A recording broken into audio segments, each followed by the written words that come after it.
Hey everyone, it's me, Matt. Welcome back to my channel. I hope you've all had a wonderful week, and I hope you're ready to do some garden projects with me today. So in today's video, I'm going to start by putting together a DIY bird bath for my front garden, and then I'm going to end by planting up the flower bed around the new bird bath with some beautiful plants. So let's get started. Jumping right into it, this is the flower bed we'll be working in today. You can see it's directly across from my front porch and seasonal flower bed areas. This space has been empty all year, and I thought this would be the perfect spot for a bird bath surrounded by some beautiful plants. So this is the inspiration picture for my bird bath. This is actually from my mom's garden. She repurposed an old glass platter and a black metal plant stand to make this bird bath. I've always loved the way it looks, and I've been wanting to create one for my garden too. So this should be a really simple project. The hardest part was finding the right size glass platter and metal plant stand. I picked up this plant stand at TJ Maxx for about $7, and I found this glass platter at a secondhand store for about $4. Looking at the dimensions of both these items, the plant stand has a diameter of about 8 inches and it's about 16 inches tall, and the glass platter has a diameter of 11 inches with a 2-inch lip.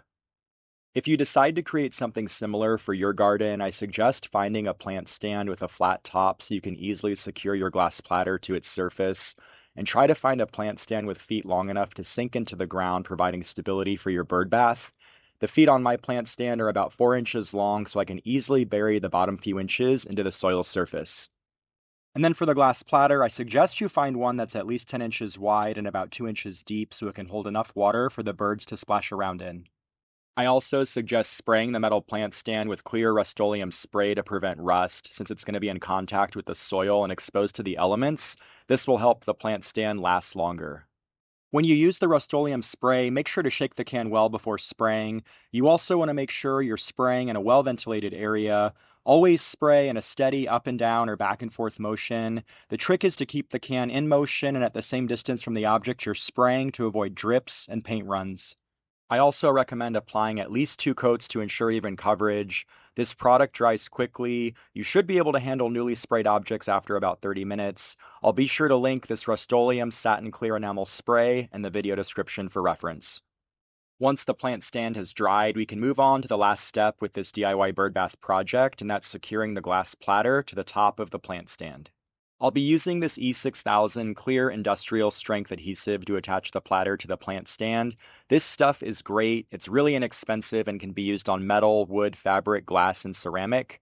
I'll also be sure to link this adhesive in the video description for reference too. So my glass platter has a completely flat base, so I can just squeeze out some of the adhesive directly in the center of the plant stand and then press the glass platter on the top of the stand.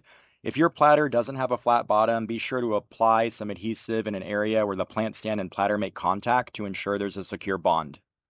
So the adhesive sets up pretty quickly. It should dry in about 10 to 15 minutes, but it'll take about 24 hours for it to fully cure depending on the heat and humidity levels.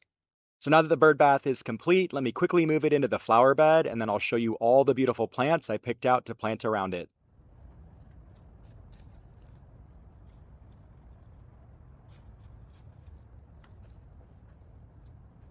So these are all the plants I picked up to go around my new bird bath. I've got 3 different plant varieties. The first one here is called pink mullygrass. This is a Florida native and it'll grow to be about 3 feet by 3 feet. It grows in full sun to part shade. It's hardy in USDA zones 6 through 10. It's fast growing and very low maintenance, and best of all, it gets beautiful pink seed heads in late summer through early fall. The next plant variety I picked up are these Mesa Yellow Gaillardia. Gaillardia plants are also native to Florida. They're heat tolerant and they like full sun. They bloom spring through summer and they're a bee and butterfly magnet. They're hardy in USDA zones 9 and 10, but can be grown as annuals in lower zones. And then the last plant variety I picked up are these white paintus. I love these flowers and I've used them in a lot of my projects this summer. They need at least 6 hours of sun per day. This is actually a dwarf variety that grows 8 inches tall and 14 inches wide. The bees and the butterflies are also obsessed with these flowers. They're hardy in USDA zones 10 and 11, but they can also be grown as annuals in lower zones. So I've got my shovel, some garden soil, and my slow release fertilizer. So let's get all these plants planted in the ground.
There we go, everything's all planted in. I love how this turned out.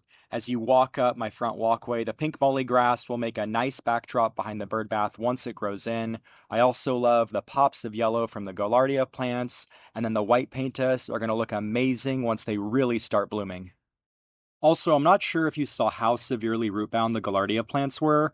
I went ahead and removed the bottom inch or so off all the plant's root balls. This will really help them out. The roots will grow and spread into the soil instead of continuing to grow in a tight circular fashion.